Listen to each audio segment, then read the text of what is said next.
Hello guys, so today, SMM tayo about kahapon, September 12, 2025, warehouse store delivery schedule 12 and 4 p.m. Yung warehouse request inventory is Raglan 3 Ford Maroon, extra small, small, medium, large, XL to XL, 3XL. No stock tayo dito. Tapos yung Raglan 3 Ford Navy Blue, extra small, small, medium, large, XL, 2XL, 3XL. No stock din tayo dito. Tapos, CBC Moss Green, medium large 2XL, tagli 5 peraso. Tapos yung RC message, yung next na SMM natin sa October 5 na. Tapos, kahapon, may BR schedule na sila ma'am sa wholesale. And then, sa smart use of DMA, babaguin na naman yung sa DMA. Kasi lagi na lang daw may problema dito. Tapos sa sample approval, pag maramihan na daw, parang magbibigay na daw tayo ng dito, job contract with SWAT, yung parang tela na daw para iwas na daw sa damage. Kasi lagi daw nagkakaroon ng dito din problema. Tapos sa new arrival natin ng bomber jacket with hood, medium to 5XL meron na daw tayong stock sa Uyo. Sa warehouse product group assignment naman sa Uyo, Anong kulay yung ting? black. Black. 5XL. Medium to 5XL may stock niya. Without. With With wood.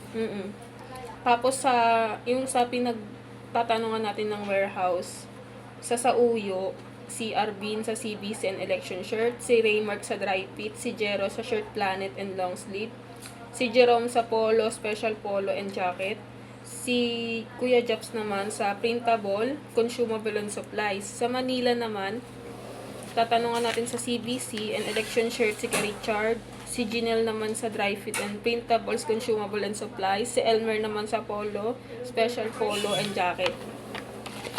Tapos, sa website naman, new update for Subdi Central Table Tennis. Tapos sa ROM, safe reply, comparison, leather versus hardcover planner. Tapos, recognition item. Sa OLM naman, sa SP Garments, PYD, printing process. Tapos sa TIT, for garments and printing. Sa ads and promos naman, new update about sa days of the week shirt, yung for 100k ata yung na ito. Tapos sa treasury naman, sa SPO John, meron refund. Hindi, kaya siya ni-refund kasi hindi approve yung tela. Kaya kinancel order na si Sir, kalimutan ko yung si Sir yun. Dami daw na tela na binigay kay customer, pero kahit isa doon daw, walang in-approve. Kaya ang ginawa is, pinarefund na lang. Tapos sa complaint naman, dun kay Ma'am Angelica, maling spelling yung surname ni customer. Kaya I learned that I always double check yung mga name kung personalized breakdown po ito. Tapos yung sa SMC site ulit, meron din customer complaint due to hindi nagawa yung dalawang item na pinapagawa ni customer. Ang dito, may pauna na daw na order si customer, tapos second nagpa-order ulit, pero kasi di ba mayroon nga tayong policy na kailangan payment before process, magbabayad naman nun si customer. Ang nangyari, hindi na nakuha ni customer. Tapos ang tagal pa ng lead time nila. So pag ganun, asikasuhin agad yung order ni customer, tsaka wag na lang din patagalin, tapos maging responsible. Dito naman sa SP Caloocan, mali yung binigay niyang price kay customer. Dapat double check muna natin lahat ng price bago tayo kumuha ng price. Katulad ng ginawa kasi baka isipin ni customer na scammer tayo. Sa MIS naman, visual cut category, HR core or agenda, chaos installment.